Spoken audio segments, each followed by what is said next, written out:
Well, here we go, continuing on a Friday. Now, despite dishonest numbers from pollsters and political stunts, Donald Trump remains popular. How do I know? Because Mark Mitchell over at Rasmussen, the most accurate pollster in the fall 2024, who called the race all the way through, 2 points for Trump, 2 points for Trump. Trump wins by about 2 points. He says today Donald Trump's plus six. Plus six. So all this political theater and the riots in Los Angeles and this stunt by Padilla yesterday. This doesn't help the Democrats. Nobody knows what they stand for.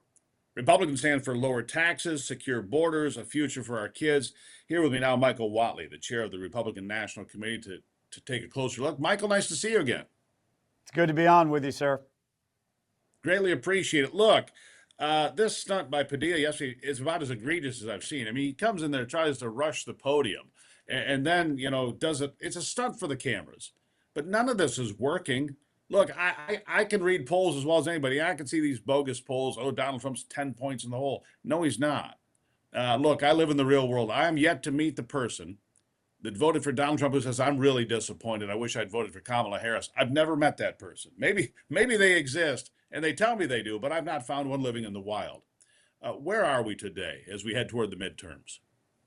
Well, simply put, President Trump is keeping the promises that he made during the campaign. He campaigned on having, a strong economy, strong borders, and a strong country. That's exactly what is being put together right now by his administration. Starting with the cabinet, starting with the White House staff, every action that he is taking, every executive order that he has put out is fulfilling the promises to the American people that he made during that campaign. The Democrats on the other side have continued to double down on their same failed policy agenda, which is open borders, inflationary spending, and a weak America. So, yeah, we're not surprised to see that the Democrats are mired around 20% approval rating and that Donald Trump is over 50%, historic highs, and Republicans are getting their job done both from the administration and in Congress. Very close in Congress on any given day. Yesterday, 4 Republicans voted no on the first rescissions bill, but it got through, so we'll just leave it there. We understand some of those folks are in complicated districts, shall we say, in New York and elsewhere. But as you look at the economy, inflation is 2.4%. The jobs numbers have outperformed several months in a row now. The GDP looks like it's going to be at 4%. And when you look at the midterms, which I can't believe they're that close already, but when you look at the midterms, nothing drives people to vote more than the economy, does it?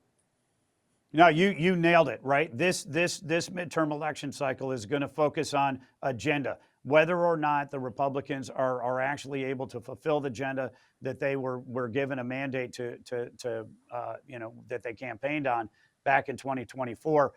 And right now, Indeed. President Trump is fulfilling that agenda. Congress needs to finish the bill, needs to move forward with the rescissions package. But when they do, and we see the economy rolling, we see the southern border has been sealed off. Immigration numbers right now, 1% of what they used to be under Joe Biden, and a strong standing in the world. That's the path that Republicans need to tread to win this election cycle. Yeah, here's another number I saw. You probably saw this as well a couple of days ago over on CNN, Chicken Noodle News, as I love to call them. Harry Etten had numbers that were this. In 2020, legal immigrants into America, legal immigrants, people that went through the process, got vetted, background check, and became legal citizens, the Democrats had a 32-point advantage among legal immigrants. Today, it's Republicans plus 8. It's a 40-point swing, Michael. And nothing, and nobody knows more about the immigration situation in America than those that came here legally. And they reject automatically out of hand what the Democrats have done. I think that's a very telling number. I could not agree more. And then you see what the Democrats are doing in Los Angeles and around the country, with the protests and the riots over ICE actually enforcing the law. And right now, we're seeing every single day the president is going up on his handling of immigration. Democrats are going down, and we're seeing the Democratic leadership out there defending their policies. The riots that we see in Los Angeles right now are the culmination of Democrats' policies when it comes to immigration. This is not what the American people voted for. It's not what they support. And they're going to punish the Democrats at the polls this fall if the Democrats don't see the light and start enforcing the laws and protecting their communities.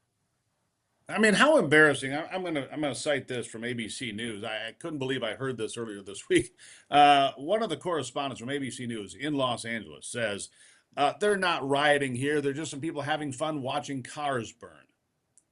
Legitimately Yeah, said it's on ABC News, and you just sit there and you go, "What? What did they just say? Just people having fun watching cars burn." I guess as long as it's not their car, they're okay with it. How bizarre is that? Yeah, the riots are mostly peaceful. You know, it is absolutely stunning. And now we're seeing that the Democratic Party is doing everything they can to push them beyond LA. So we're going to see them in Chicago. We're going to see them in New York. We're going to see them in Detroit, I assume. We'll see them in Lansing.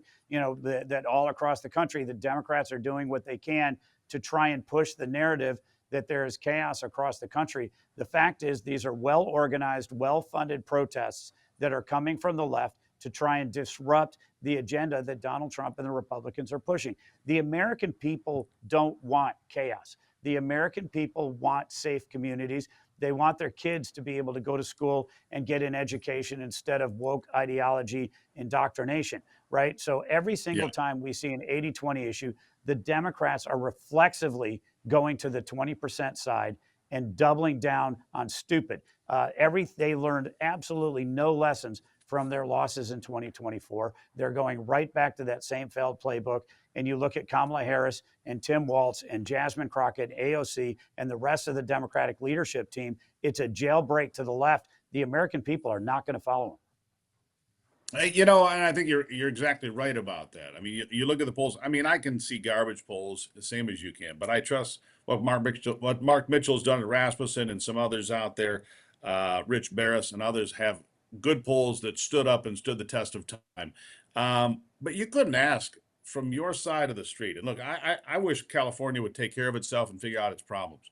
But from where Republicans stand, what they're doing there and what Padilla did yesterday, that's the best advertisement for vote Republican if you don't want chaos like this, because Padilla will come in and rush the podium and then say, well, Donald Trump's creating chaos. No, he's not. And people are smart enough to see it for themselves that he's trying to seal the border, trying to improve the economy, trying to stop the war in Ukraine, trying to make sure that what happens in Iran overnight doesn't turn into a wider regional conflict. That's what Donald Trump does every day. I'll give you the last word. Well, look, I think that as long as Republicans are going to continue to focus on our families and our communities, they're going to be able to go up in the polls. We're going to have a chance to be able to hold our own and expand our majorities in the House and the Senate. You know, but this is a much bigger deal than just politics, right? My lane is winning elections, but the fact is, you win elections in order to have people making decisions for our families and for our communities. Donald Trump and the Republicans right now are fighting every single day for every community across the country. That's what we voted for, and that really, truly is why we do what we do. Michael Whatley, chair of the RNC, greatly appreciate you being here as always. I am in Washington today, and I'll be over to the parade tomorrow. We'll see how they on the other side handle that part of it. Good talking to you. Look forward to talking to you again soon, sir. Thank you. I'll see you over at the parade. Take care, sir. All right, Michael Whatley, everybody. I guess we'll be at the parade together right here in Washington, D.C. I'll be over at the White House a little bit later. We'll continue with Free for All Friday. By the way, if you want to get on the line, 877-310-9966. That is the Patriot Mobile Common Sense Hotline. Your chance to weigh in right now on a Free for All Friday. I'll be right back.